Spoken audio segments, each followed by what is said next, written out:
Your Lucky Day was an amazing watch. It was completely unexpected for me. I had no idea what I would expect going in, but it completely blew me away. What was it like making this movie?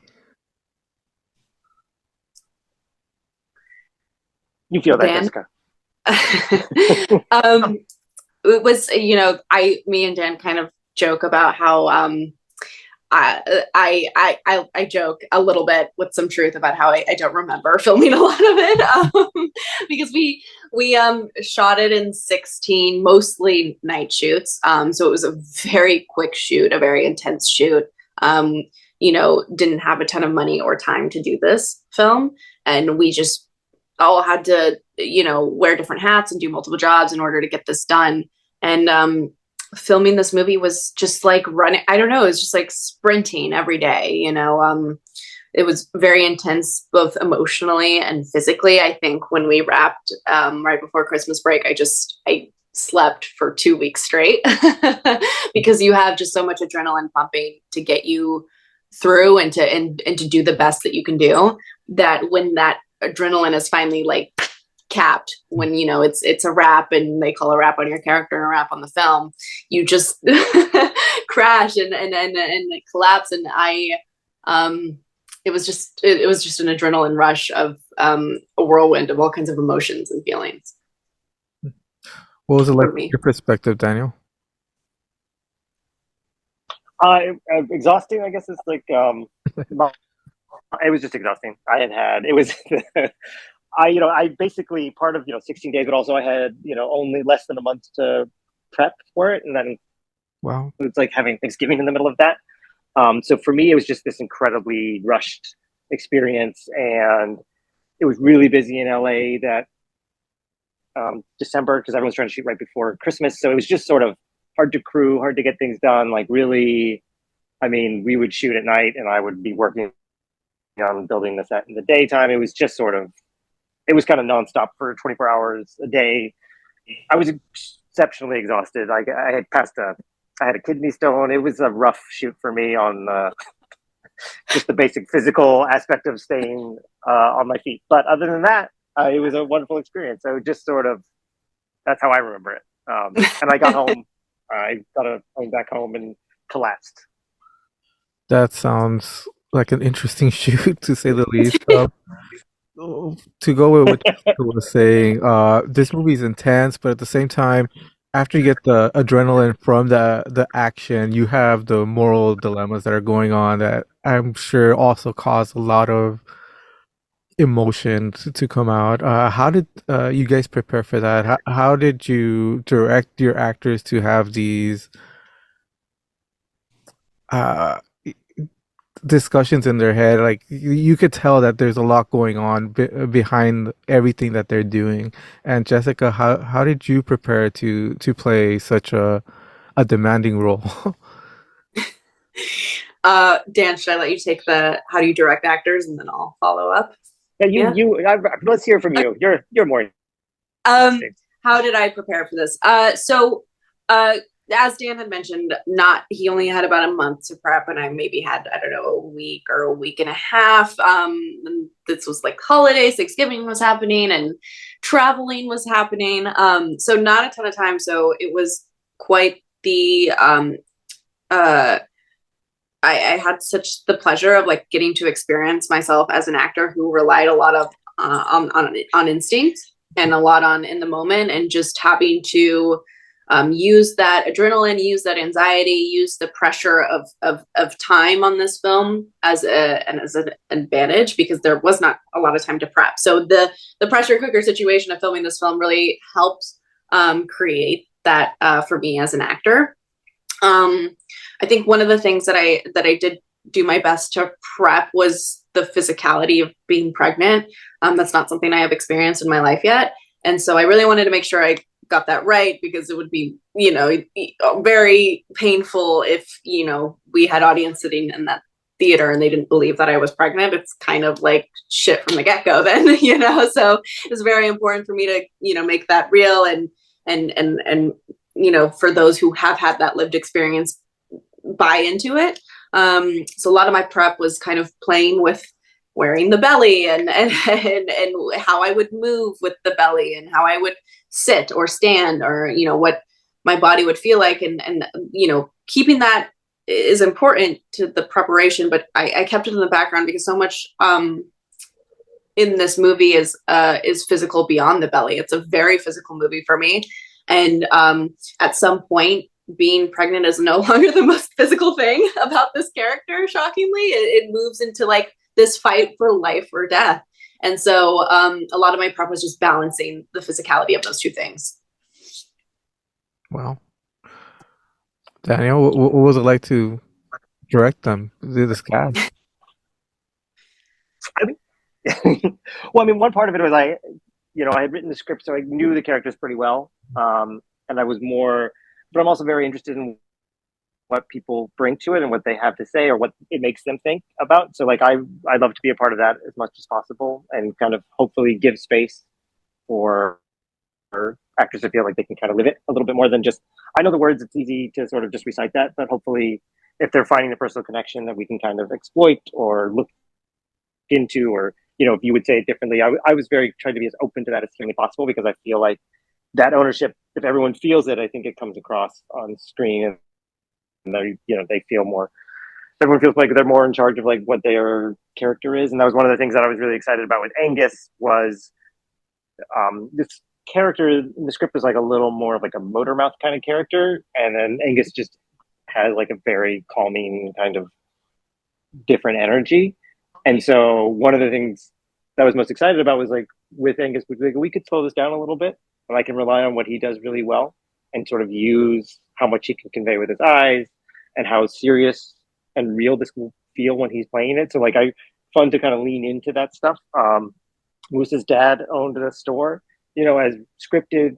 That character was more, he had just moved to America, not just moved, maybe like 10, 15 years ago, had moved to America.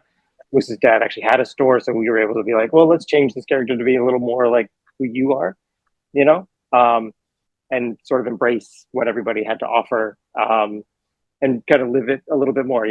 I think that's sort of where I'm more interested, and then to sort of help guide as needed. But again, like Jessica said, there wasn't a lot of time, so definitely kind of operating a lot on instinct for them and me, and like if it wasn't working, we would change it. But generally, I think everybody was doing a great job. So it was really not even a great job. Like that sounds stupid. I just think like my job is there to like guide a little bit here and there, and like hopefully, kind of dial it down if it feels like too much, and dial it up if it's too little.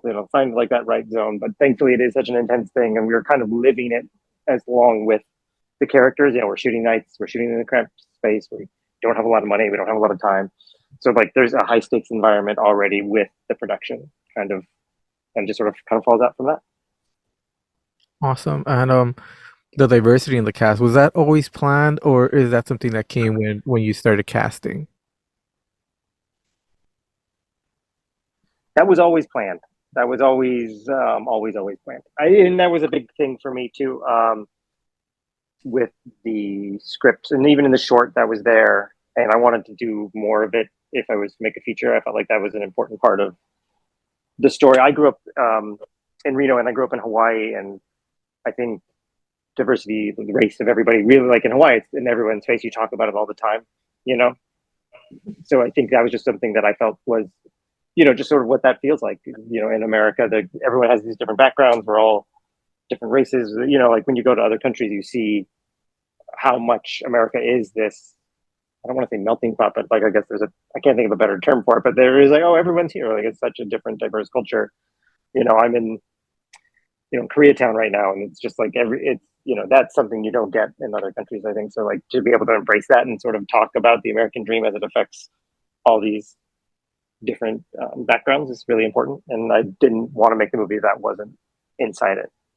Definitely. And Jessica, you're like you said, your character is very demanding, very complex. Not only is she pregnant, but she starts off her moral compass is in one place and progresses throughout the storyline to a different place. What was that journey like for you? How do you, most of the time you don't shoot in order. So how do you keep yourself in that character and her progression? Yes. I think we didn't shoot totally in order, but we had the luxury of like mostly, with the exception of here, a few here or there. So that was helpful. I the evolution of like her moral compass was super interesting to me, because I had to just again put myself in this position of what it of what it would, if I had to face the opportunity to change not my life but the life of this person that I'm bringing into the world, this person that is will soon become my entire world, maybe already has, is I think where her moral compass actually lies. And maybe I think maybe she learns it's not within herself and it's within, but it's more within like this life and this future and this that she can create for this new person, and for her partner. So the moral compasses are hard. They are always, just as humans, that they are always evolving, and I can't imagine what it would be like to be put in a situation like this, where that has to be questioned and could change, whether of your own volition or by force of someone or something else happening. So I'm sorry, I kind of went off on like a little tangent there, but yeah, so playing with that moral compass and where it really lived, if it was within her, within this child, within the future that she wanted to see this child live in, that maybe she hadn't grown up in herself. Daniel, the location. Let's talk about that because it's a very interesting location. It's very compact. It looks very small. How do you prepare to shoot in a place like that? Well, part of that was that's a good question. Well, I think one of the things that I had sort of, it was actually a warehouse that we converted into a store for just needs of the production. And some of our budget stuff was like, oh, let's make it a small store. And then I think part of that was also like even in the script form, I had been kind of I tried to think about it in terms of how I could change the lighting as the story went along to sort of represent the different stages of the story and sort of kind of take us, at least, we're going to be in similar places a lot, but hopefully if it looks a little bit different when we come back to it, how can we make that feel unique or like you're just sort of taking it in as you go? So a lot of like the lighting changes and stuff were all kind of based around like, oh, I can do this here, I can do this here, we'll feel this light more here, just to sort of help it not be so monotonous as like a single location. But yeah, and then it was definitely super tight. And one of the choices we made from a creative standpoint was that we were only going to use one lens. Me and the DP, Justin, decided like, let's just do one lens for everything so that we weren't wasting time changing lenses, which is always kind of an annoying thing.